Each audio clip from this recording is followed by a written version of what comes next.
सवाल अदना कराची की तरफ से सवाल था। उन्होंने शब बारात और शब मेराज के हवाले से पूछा था।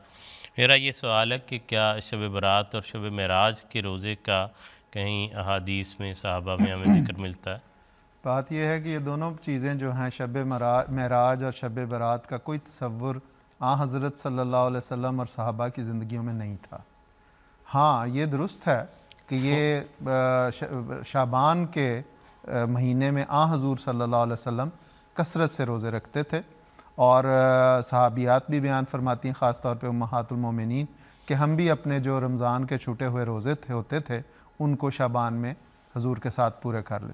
लेकिन ये कहीं तसव्वुर या कहीं कोई ज़िक्र नहीं कि हजूर ने जो शब बारात वाले दिन ख़ास तौर पे रोज़ा रखा या शब मेराज को बाकायदा कोई तकरीब के तौर पे मनाया गया, ऐसी कोई बात नहीं।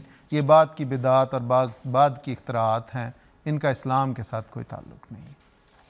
जी ठीक है।